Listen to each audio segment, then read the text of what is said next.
Hey guys, what's up? It's Greg Suzavasti with the Deepest Dream podcast. It's a slight rebrand of my previous podcast, which was Find Your Film. The word Deepest Dream relates to my personal website, my blog, news website. I'm streamlining a lot of my coverage onto that website, as well as a lot of you guys might know me from my weekly podcast, Cinematics, a movie review podcast I do with Bruce Berkey and Eric Holmes. That's a weekly thing. For this podcast, Deepest Dream podcast, it will mainly focus on the interviews that I do on a given week. The reason why I changed the name from Find Your Film to Deepest Dream is, again, I do have that Deepest Dream website, but more importantly, I wanted to focus on not just movies, but sort of an all encompassing interview situation where sort of a grab bag. I want to put all the interviews I do in a given week. Some of them are long, some of them are very short. And I think the bottom line, the common thread will be hopefully these interviews you'll find interesting. And these are interviews I'm passionate about. They're just not news items to fill up a week. These are things that hopefully I will be engaged in. More importantly, that you guys will be engaged in as well. On that note, for this season of the podcast, I will be interviewing a lot of artists from The Voice. The Voice is an NBC series. If you actually have Peacock, you can also stream it on Peacock. I've loved The Voice since its first season.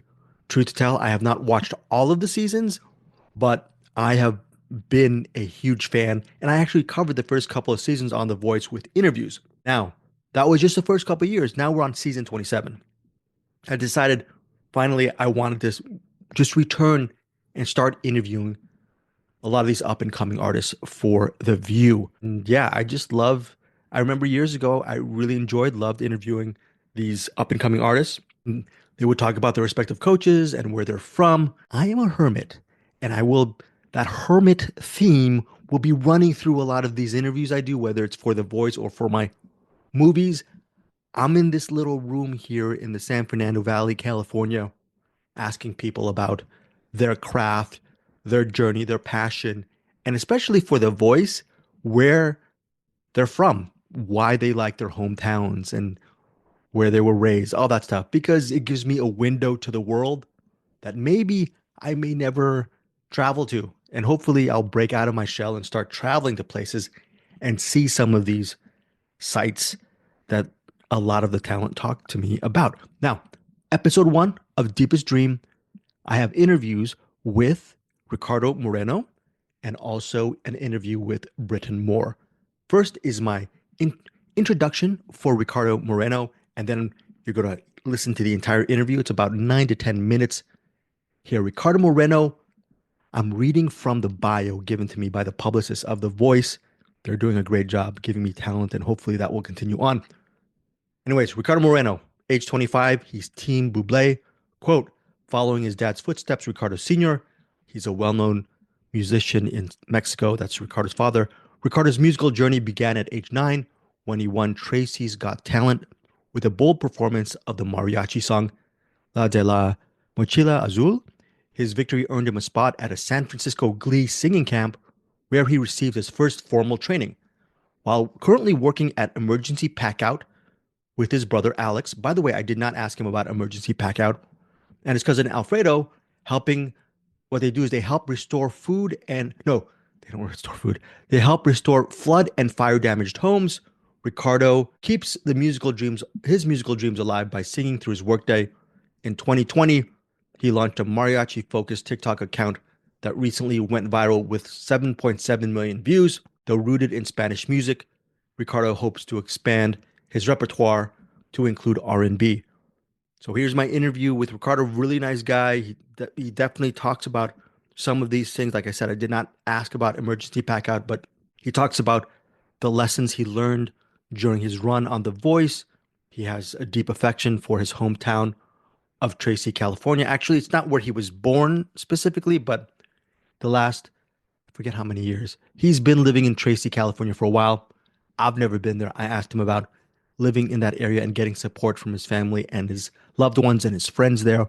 He talks about that. Also, he discusses, I'm sure, hopefully, if you're listening to this podcast, you're as big of a fan, if not more, than I am on The Voice. But Ricardo was picked by Michael Bublé because no chairs turned for him, even though he has this great booming voice. And he sang the track Put Your Head on My Shoulder from Paul Anka, half in English and half in Spanish. I was surprised there was not a chair turn for him.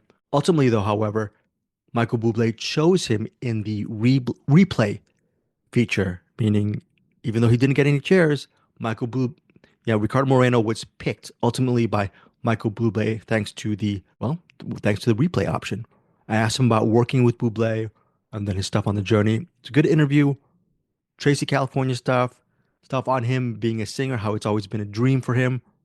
And yeah, hopefully he continues to move on through the voice. I really loved his rendition of Put Your Head on My Shoulder. I also mentioned on his TikTok, I'll link his TikTok down in the show notes as well, but he did a version of Unchained Melody while he was cooking, and I thought that was really cool. He has a great voice. Oh, before we get to Ricardo Moreno, I also wanted to mention the second part of this podcast will feature an interview with Britton Moore, and I'll do that intro and right after the interview with Moreno is finished. So you'll learn more about Britton Moore and his run with Team Adam. He was picked by Adam Levine, but that's that. Let's get to Ricardo Moreno. I'm with Ricardo Moreno from The Voice. What has it been like being part of Team Buble in general? Man, I mean, it's been good, man. I mean, not that he's also my favorite artist, but he also picked me. So it's amazing working with him and all the stuff that he's shown me and it's crazy. I'm still trying to take it all in. I'm trying to take your voice all in because I'm looking at your social media accounts. How does one cook ground beef while belting out Unchained Melody? Is there a key to doing that? Because that's just amazing what you can do. Oh yeah, thank you. I kind of go based off other people's TikToks as well. You know, a lot of people have gone viral like that. You know, they cook or start cleaning, but they're also singing. So I was like, let me give it a shot, and I mean, it worked. So now every time I cook, I'm like, all right, I'm gonna turn the camera on. Sing a song or something. Yeah, so look, looking at your bio here, you got started maybe at 9 as a singer. Has that dream always been there since you were a child, or did you have other dreams along the way to where you are right now? Or has singing always been your main North Star? Honestly, singing's always been my dream as a little kid. Only because my dad's also a singer, and he's also had all opportunities growing up as well. And he's always told me to take these opportunities because I mean he never really took those opportunities because he was very shy. He was very timid. So he as me as like when I was growing up, he told me, take these opportunities. I know sometimes you get shy, you get scared, but you can do it. And so it's always been a dream of me, a dream of mine to become a singer. And so, yeah, starting in elementary, middle school, high school, different events, I would always get invited. So it's always been something I've wanted to do. Yeah. I mean, I think you're still probably processing it right now, but what are some of the lessons you've learned as far as maturation, regarding your own journey on The Voice, as far as just tangible lessons or insights, maybe? Lessons for sure is the way I talk. I've always been very camera shy. In Spanish, I've been on some other Latin shows as well, but it's not fully there, my Spanish. But I am practicing now on how to speak and say the words that I would want to say. So I'd say that my speaking and the camera and the way I talk to the crowd and. Yeah, now put your head on my shoulder. I'm an old guy. I love Yeah. Paul Anka.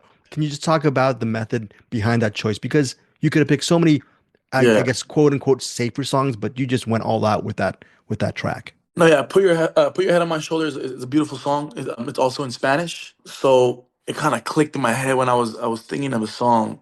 Because, like you said, there's a lot of songs, and I could have sang a mariachi song or something. But that song, I was like, you know what? I'm gonna add my little twist to it. I'm gonna add a little bit of English. I mean, sing it originally in English, but also sing a little part in Spanish. So when I told that to the production team and all that, and the producers and all that, they were like, "Yeah, they like that idea. Let's do that. Let's do that." So I went ahead and did that. And you've been asked, and I apologize, you've been asked this question so many times since the episode, but the emotions that are going through regarding the replay moment, because you're out there in front of the audience and you're speaking with Buble and just getting that replay. Is it when you look back on it, what are your emotions? My emotions, man. I mean, before I got on stage, even before I got on stage, I always pray and I put it all in God's hands. I was like, you know what? If it's my time, you'll allow it. I will go through, and if it's not, no hard feelings. I was just happy to be there. That I've got that opportunity to just be on stage with all those coaches and the people that I've met. So all that was a blessing. So when that happened, it's just I was kind of like, okay, it's fine. Just took it all in, and then boom, that part happened, and then that's when I just kind of. It was that they kind of recorded the part, and I just looked up and said thank you, like this is all you. I know this is a weird question, but just making the voice is a big deal. But do you feel more joy? And I know it's weird saying this, not just from your own accomplishments, but from seeing your close friends and family get joy from your success and your journey. That must mean so much to you on a personal level. Oh no, yeah, for sure. I feel like there's been a lot of family members and cousins and even high school friends that I haven't talked in a long time, and I feel so happy because they're all reaching out to me, and all my messages are all nothing but positive things, saying, hey, you know what, man, like I've known you since a little kid. This has always been your dream, singing the national anthem at a school, to a small stage, to where you're at now, man. Like keep following your dreams. And a lot of my family members that I haven't talked to in a while are reaching out and like, hey, let's get together. So I feel like all this is bringing a lot of my close friends and family members together, and that's what I've always wanted. So I'm really happy. I'm really happy that's going on right now. And a couple final questions, just without giving too much away regarding what Mhm. goes on in The Voice.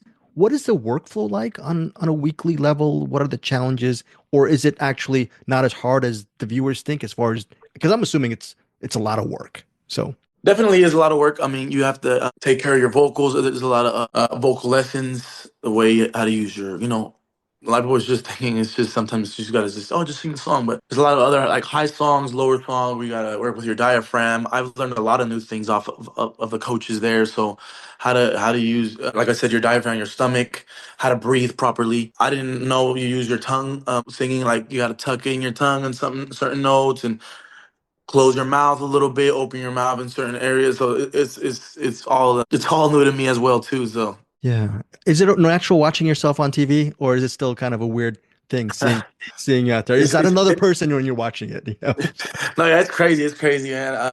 I mean, just I mean living the moment, and then coming back, and then watching yourself on TV. Like wow, so that's how I look, or that's how I. Final question is just what was it like just announcing the Voice news to people who've actually followed your career before the Voice? That must have been really cool for them and a big surprise to people who love your music even before this. Yes, no, I was very anxious to just let the world know, especially my hometown, where I grew up. I just wanted to just put it out there, let everybody know, that I'm still doing this. I'm still chasing my dreams, and anything is possible. So I was really excited to announce that. And just finally, I'm in the San Fernando Valley area. I've never Mm. been to Tracy. What can you tell me insight wise regarding that area, that environment, and maybe possibly how it shapes you as a person today? And thank you so much for your time, Ricardo. Of course, of course. Tracy's a little home. It's like a little town. I guess I don't know if you've seen the movie Cars. It's like a Radiator Springs kind of. But I was born in the Bay Area actually. I was born in San Jose. But I was raised in Tracy since I was a little kid. I went to school out here. I graduated out here. I've had a lot of teachers help me in school and all that. So Tracy's like, I don't know. The people that I know, the families that I know, they've always been like, you got this supporting me. I've sang at my church, like I said, schools, different weddings, quinceañeras. So I'm well known here, thank God. And now that like I said, I put that out there about the voice is everything, man. Yeah. Ricardo, thank you so much for your time. I'm gonna so excited to follow your career, not just on The Voice, but moving forward. So thank you so much. Appreciate you, man. Thank you very much. Appreciate you. You take care. All right, we're back with Britton Moore. He's 21 years old. I'm reading from the press release. Team Adam, his hometown is San Antonio, Texas. He's a current resident in San Antonio, Texas. He is a worship leader at North Rock Church, which he mentions during the interview. He also has a new single out called, yeah, a single out on Spotify, I'm sure Apple Podcasts as well, and various digital platforms, music platforms, that is. It's called Harmony. Really enjoyed it. So I mentioned that song as well during the interview. Also asked him about getting picked by Adam Levine because their voices, it's a really good marriage. I'm hoping for his run on Team Adam. Hopefully he stays under the Team Adam banner throughout the competition. Really enjoyed his rendition of Coldplay's Yellow during the blinds. And yes, he did get a four-chair turn. And I asked him about his experience getting that four-chair turn. Very humble guy. He talks about building that North Rock. I hope I get the name right. North Rock Church with his parents and being a part of that community for years over in San Antonio. I went to San Antonio years ago. Yes, North Rock Church, San Antonio. Over 30 years ago, there was a movie called Bad Girls. Starred Madeline Stowe, Drew Barrymore. I think Dermot Mulroney was in it. It was a Western. It was all mediocre. All right, but had 2 nights in San Antonio, went on the Riverwalk. Nice time. It was just, I was around 22 or 23, just graduated UCLA, had a good time in San Antonio, but it's been 30 years plus. So I asked him about San Antonio, and he gives a pretty good answer as well. So some interesting stuff from Britton Moore. Listen to Harmony. I'll link that as well, including all his socials. And yeah, I don't know. I don't want to bet on who's gonna go far or not because I'm interviewing as many artists as possible. But I really like Ricardo's voice. I love that big booming voice of his, very strong, and I love Britton's voice as well. Hopefully, these guys go far. Britton Moore, check out his interview right now, and I'll be back in a second. So I'm here with Britton Moore on one of my favorite shows, The Voice. I think this is a perfect marriage. First of all, pleasure to meet you. Very nice to meet you as well. So, Team Adam, I think just listening to, we'll get to harmony in a second, but just listening to your vocal stylings, I just think you're perfect. That's a great, perfect collaborative marriage. Did you see it that way? Do you see it that way? What do you think of that kind of collaboration? Yeah, absolutely.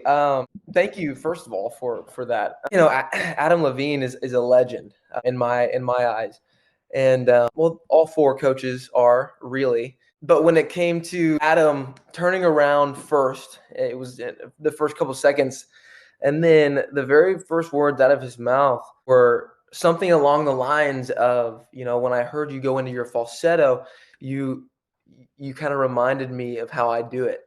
And when he said that, honestly, I don't want to say that was the deal breaker, but I already was leaning towards Adam, and when he said that, it was a go. So it's a real moment now that you've had time to process.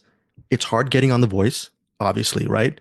Yeah. On top of that, it's almost impossible to get a four-chair turn. Just now processing and looking at that day, what was that day like for you? And now that you have time, just how do you analyze that wonderful day for you? Yes, it was a spectacular day for sure, and getting there was a very long journey. You start out sending in videos. They're trying to get you. They just want to see what you have to offer, and so you send in tons and tons of videos just to get there that day. They buy your plane ticket, and they get you a hotel room, and they give you your tracks for the song that you're doing. And I was singing Yellow. I had been practicing so much; it was engraved like in my brain. Like I knew it like the back of my hand. And then the nerves and the suspense getting on that stage after all that you had been through up to that point, which people don't normally see, but it had been quite a long journey just to get to that stage. When you get there and you're standing on that stage in front of the four superstars with their chairs turned around, you're like, holy crap, is this actually happening? Your legs are shaking a little bit. You just kind of have to lean on your instincts and trust yourself.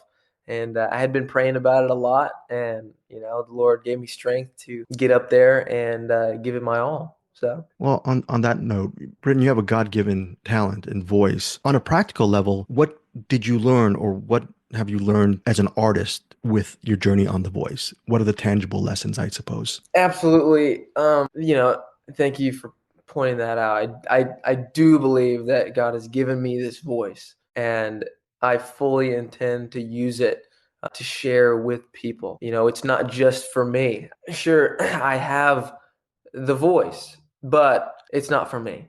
It's for other people. And I truly believe that. And when it comes to music, music has a way of transcending words, transcending through sound. And it makes people feel a certain way. And if I could use that to bring joy to somebody's life and maybe bring a little bit of light to somebody's day, that is really what I care about and what matters to me. On bringing light to someone's day, just recently listened on Spotify to Harmony, and I Oh, listen I listen to a lot of songs, and I really love the tenderness and the kindness and the thoughtfulness that you put into that track. Can you just talk about just a hard work behind that and just your motivation behind releasing Harmony? Man, that means so much.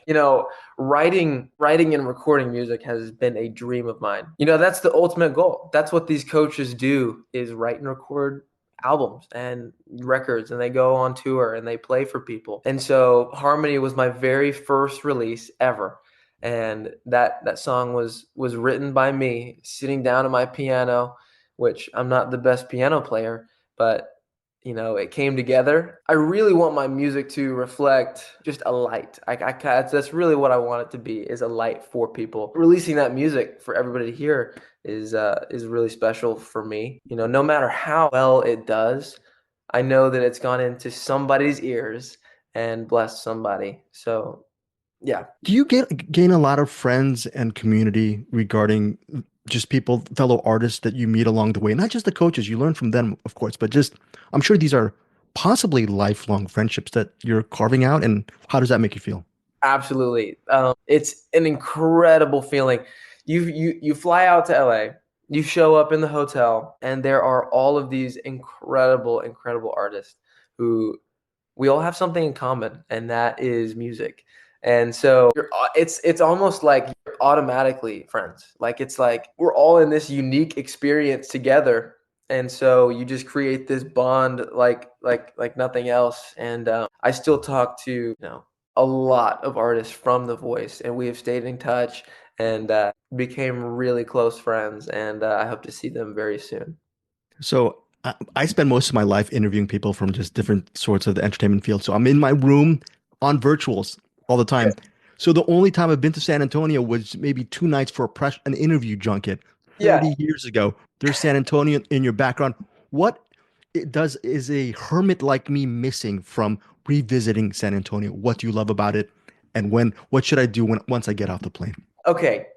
San Antonio to me is a city filled with culture. We have an immense amount of culture from, the Battle of the Alamo to the Spurs to the Riverwalk to everything in and around San Antonio. I like to say that San Antonio has a culture of family. I am a part of that family, and everybody who says they're from here is in that family. It's like a family reunion. I feel like if you were to come to San Antonio, you come downtown, you go to the Pearl, or you go anywhere out. Everybody is so kind and so generous, and San Antonio is, my favorite city just because I live here and was raised here. But I think that everybody should visit San Antonio. Come on, Britton, once you become a megastar, are you gonna stay in San Antonio? Are you gonna move out to the bright lights of LA and New York? What are you gonna do? Are you gonna stay in your home ground forever? San Antonio has a very strong place in my heart. My family moved here in 2009 to start North Rock Church here in San Antonio, and so I was raised in a church that I've watched flourish in San Antonio. And so my North Rock Church family is very near and dear to my heart. So it would be very hard to see myself moving away from San Antonio. I've always said, like, if something were to happen and you need to go stay in LA for a couple months or Nashville for a couple months, I totally would.